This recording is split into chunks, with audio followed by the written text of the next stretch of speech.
it's a really interesting show. It's obviously a kind of young generation show, and I think it's typical of the work of many artists, so-called emerging artists now, not just in Ukraine but elsewhere, in that it's extremely discursive, and it takes a hard and tough view on culture, world, society today. And this is something that I think is very, very necessary when you think about the world and the population of the world, which is increasing at an alarming rate. Yet somehow 85% of that population are living below what's acknowledged as the poverty line.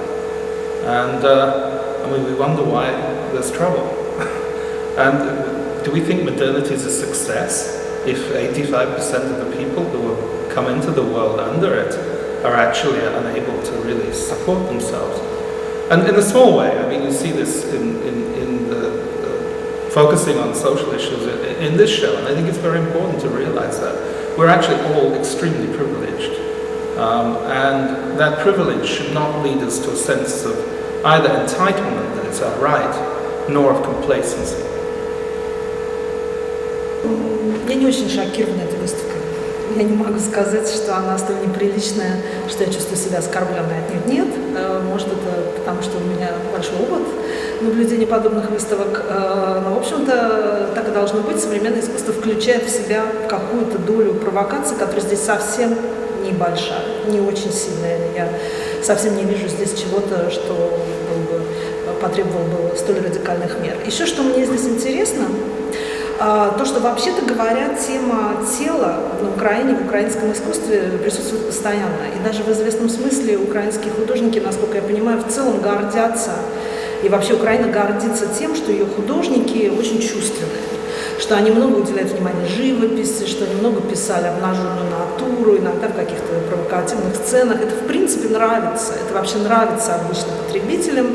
И, насколько я понимаю, украинские историки искусства, критики тоже каким-то образом, в общем, существовал какой-то консенсус общественный по поводу того, что это все занимает важное место в украинском искусстве.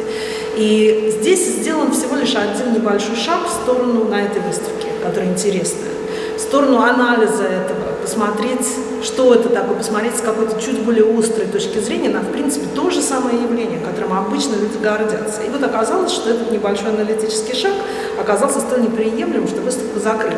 Однако мы находимся в стенах университета или рядом с ним, то есть рядом с заведением, которое, в общем-то, этим анализом, этим исследованием как раз и должно заниматься. Поэтому вообще-то выставка находится ровно там, где должна быть, и говорит ровно о том, о чем должна, какой-то одной из центральных проблем украинской культуры. Так что я думаю, что ее закрытие, в принципе, недоразумение. Это свидетельствует о каком-то непонимании, в общем-то, правил, по которым вся эта культура существует, вся эта система должна существовать. И, конечно, это неправильное решение. Well, I see this exhibition in a kind of realist tradition, actually, as a kind of social realism. So it paints a realist but fairly bleak picture of daily life, I think. And for a show concerned with the body, and also as we can see with the naked body and nudity, it's surprisingly unerotic. There seems to be very little concern with uses of pleasure, so we see more, let's say, abject bodies and things that are even a little slightly revolting in their exposure in their nudity. And so that I think is what's interesting. It's a fairly depressing exhibition in my view, and that's of course good for a place like this, because I think what we're aiming at when thinking about art and research and the idea of an artistic research center is that it exactly can use the exhibition as a place where you can research such ideas, for example on the body, but it could also be on other issues, that it allows itself the space to research these things that are slightly uncomfortable and present them in an aesthetic and discursive way. So I see it as a contribution to a sort of ongoing discussion, actually, around the body and around, let's say, the limits of perception in that regard.